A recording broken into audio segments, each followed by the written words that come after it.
Ya, Anda kembali di One on One pemirsa, masih setia bersama kami di sini. Ada Wakil Kepala Badan Gizi Nasional, ada Mbak Dani SD yang selamat malam Ibu. Terima kasih masih bersama kami. Siap. Pertanyaan saya tadi Bu, karena banyak yang kemudian beredar kabar begitu ya. Anda pun juga kemudian sampaikan tadi, tidak ada yang menginginkan hal ini terjadi, keracunan dengan jumlah yang cukup banyak, ribuan, bahkan saat ini lebih dari 5.000. Apakah kemudian Anda menemukan di lapangan bahwa ada nampaknya pihak-pihak yang sengaja menginginkan hal ini Bu? Saya jawabnya susah jadi. Saya jawabnya susah. Tapi yang jelas tadi saya telepon Kepala BIN. Saya juga minta kepolisian. Jadi tim kami ini sekarang ada 2. Ada tim internal kami itu terdiri dari Deputi Pawas, Pantauan dan Pengawasan. Nanti akan bekerja sama dengan BIN, dengan kepolisian, dengan Dinkes, dengan BPOM. Tapi ada juga tim independen, yaitu ahli, ada bidang kimia dengan latar belakang farmasi, gizi, chef, ini ada. Jadi kita bikin 2 tim. Sebetulnya di mana persoalannya? Itu dia. Kalau situasi saya mau ngomong apapun nanti dikira ya defend, tapi kita kan memang juga salah, prosedurnya SOP-nya kan juga salah. Kurang pengawasan iya, SOP masaknya iya, tapi yang di luar itu saya no comment lah. Cuman saya punya harapan. Tolonglah. Ini program yang luar biasa. Niat awalnya mulia sekali Bu. Masa anak-anak orang miskin nggak punya hak untuk makan enak seperti anaknya orang kaya? Masa tega ibu-ibu yang tadinya hanya bisa ngasih makan garam anaknya sekarang bisa makan telur, bisa membeli ayam karena kerja di dapur MBG? Nggak boleh. Masa petani yang dulu, petani sayur nih sering jatuh harganya. Sawi cuma 2.000, wortel berapa. Sekarang di petani-petani yang menjadi pemasok itu tidak pernah mengalami penurunan harga. Pengrajin tahu tempe yang saat ini juga informasinya Ya, justru bahkan bisa mempekerjakan. yang dulu ada di pasar itu yang tadinya cuma mengerjakan suami istri. Terus sekarang bisa mempekerjakan 5 orang. Karena dia menjadi pemasok di dapur MBG. Jadi ini kita tidak bicara soal makan gratis Mbak. Ini ada efek-efek ekonomi, artinya multiplier efek yang dari program ini itu luar biasa. Rantai pasok terjadi.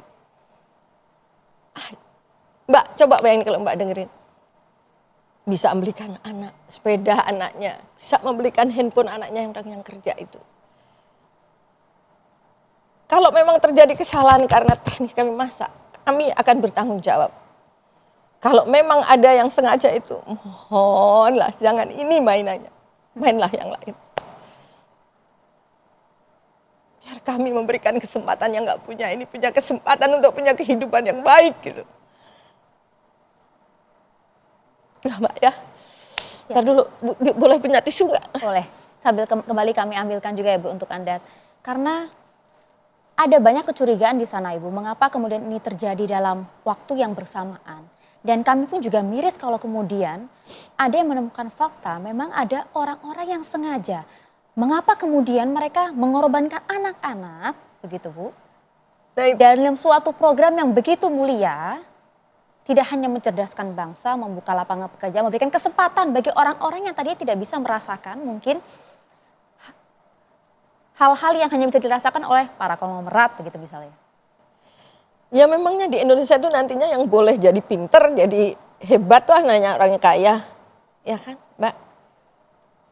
Pak Prabowo kan ingin semua anak Indonesia punya keadilan. Keadilan paling tidak keadilan makan lah. Bayangkan banyak anak-anak di daerah. Anak-anak yang tidak mampu.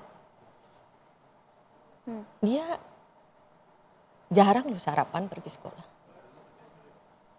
Yang lebih ngenes lagi. Makanya kadang-kadang terjadi makanan baru dimakan lebih pada siang hari karena makannya dibawa pulang. Itu banyak Bu. Saking pengen dibagi sama adiknya. dibagi sama ibunya, dibagi sama kakaknya, di rumah nggak ada gitu loh. Janganlah yang silakan lah mau ngapain, mau ngantem Prabowo, mau apa cara lain lah, jangan ini gitu. Ya sudah.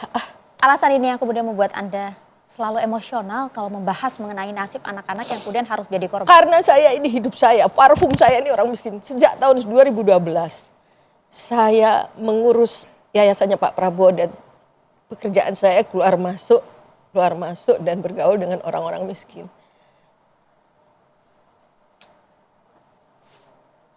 Saya tahu persis bagaimana ibu-ibu yang sedih tidak bisa memenuhi makanan anak-anaknya.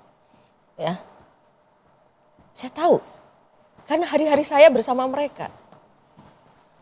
Saya membelikan seragam mereka dulu dari uang pribadi Pak Prabowo. Saya memberikan becak listrik untuk mereka karena ada dari yayasannya Pak Prabowo. Saya paham betul. Sebelum saya di yayasan Pak Prabowo, dulu saya juga mempunyai yayasan sendiri. Saya pernah punya jaringan merah putih yang masak sehari 5.000 dulu mengasih makan anak-anak yatim piatu dan duafa.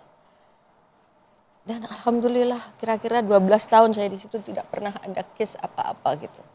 Dari dapur saya dulu ada 5.000, kami setiap hari mengasihkan. Ada teman kita di TV One yang pernah tahu apa yang saya lakukan. Ya. Nah, maksudnya jadi tolonglah kalau memang ada, mudah-mudahan tidak ada. Apapun dengan tujuan untuk menjatuhkan Pak Prabowo, cari cara lain lah. Jangan ini. Jangan mainannya, jangan ini. Jangan, Ibu. Jangan ini. Jangan mainannya, jangan ini. Carilah yang lain. Apalah gitu. Jangan, kasihan. Sudah dia pengen makan, mau makan diduga ada racun. Janganlah, jangan. Karena cukup miris Bu, kalau kemudian kami juga melihat di fakta di lapangan, kami juga mencari tahu tidak hanya di perkotaan tapi juga di beberapa daerah yang justru dari program yang begitu mulia ini, respon dari para orang tua melihat banyaknya kasus ini, mereka justru menitipkan pesan kepada sang anak. Nanti kalau dapat MBG, gak usah dimakan ya. Ini kan justru tidak sesuai dengan tujuan awal Bu. Ya, bismillah Mbak. Mungkin itu hanya sebagian kecil tapi sebagian banyak. Mbak boleh nanti tanya sama Pak Bupati, Ibu Wabub, Bupati, Wakil Bupati atau tanyalah kepala-kepala desa di mana-mana, nggak usah di desa di mana-mana. Anak-anak itu bertanya, kapan dong kami dapat makan gratis MBG-nya? Kapan dong? Kapan makan gratis MBG-nya? Kemarin saya baru cek di Depok, apakah anak-anak ini terpengaruh lihat ini? Ya. Mereka pada bilang, enggak yang kita makan enak-enak kok. Enggak ada tuh racunnya. Ada kemudian yang belum sekolah, Ibu, kapan dong kami dapat? Masa yang sekolah di sana sudah, sekolah kami belum? Insya Allah, anak-anak Indonesia pinter lah. Itu dia Bu. Kok ada ya Bu yang tega? Enggak tahulah, aku enggak mau bahas itu lagi. Pokoknya jangan. Ya, sudah ada tim yang sudah bergerak untuk itu kan? Bahkan hingga melibatkan polisi, kalau tadi Anda sampaikan. Ya, dari BIN juga. Dan kami, ya sudahlah. Buat kami aja, cuman saya menghimbau. Program ini sangat mulia. Nggak usah takut lah misalnya, wah kalau Prabowo ini sukses misalnya, Prabowo akan mudah melenggang di 2009. Pikirannya kok jauh banget ke situ ya. Pak Prabowo ini merancang ini tuh jauh sebelum beliau, kita ngobrol duduk di tahun dari 2012 atau 2011 yang lalu. Kita guyonan, Pak asik juga Pak sebetulnya kalau ini Indonesia ini ya kalau tidak ada konglomerat hitam yang menguasai ini kita bisa kasih makan semua orang. Oh iya, saya kan suka cerita, saya kan suka ke pasar Pak. Kadang-kadang yang bikin saya sedih Pak, kenapa sih orang-orang jualan itu Pak? Kalau yang kering saya, tapi kalau yang basah kayak sayur-sayur gitu Pak. Aduh kalau udah jam 9 gak laku tuh sedih rasanya Pak. Iya ya bisa juga itu kalau kita bangun dapur di dekat-dekat pasar. Jadi pemikiran ini jauh-jauh bukan sekarang, bukan janji kampanye. Ya, bukan hanya hal politis saja. Bukanlah, ini hal kemanusiaan. Dan kemudian memikirkan rantai pasok tadi, yang sayur supaya tadi yang di pasar laku. Kemudian ada buka lapangan kerja yang lebih mudah kan kalau menjadi packing, bagian nyuci ompreng itu kan nggak perlu keahlian yang tinggi-tinggi. Artinya yang selama ini mereka nggak bisa tembus dengan bekerja, dia bisa tembus bekerja dengan di dapur ini gitu loh, Mbak. Coba ibu-ibu yang sekarang nggak ngapa-ngapain di rumah, karena mau kerja apa, orang pendidikannya mungkin tidak setinggi yang sarjana atau apa, kan bisa kerja di sini dan lumayan tiap Jumat gajian, Mbak. Gajiannya itu tiap minggu. Kenapa kita diberikan tiap minggu? Ya kalau ini kan mereka kan bukan orang yang punya tabungan banyak kan gitu. Nah, Mbak kalau lihat gitu, Mbak, yang mendaftar nih ya. Ini ada dapur buka itu. Padahal yang diterima 50. Yang daftar bisa 1.000 tuh, 2.000 antri. Artinya banyak yang berharap bertumbuh hidup di situ. Sangat. Apapun bahkan. Ini kan ini ya. Ini baru saya bilang. Berbuka. Ini yang kerja 50. Tadi belum lagi yang tukang tempe nambah ini, tukang ini. Ada lagi. Di sekitar dapur itu akan tumbuh warung-warung. Ada warung bubur, ada warung, ya warung-warung, karena kan yang si pekerja ini kan ada beberapa shift. Kan mulai dari yang jam 4 itu ada tukang potong sayur. Nanti begitu malam jam 10-11 itu mulai masuk yang bagian dapur untuk prepare yang mau masak nanti jam 1:30 2 atau jam 2 gitu kan malam. Nanti masuk jam 3, jam 4 pagi itu bagian packingnya.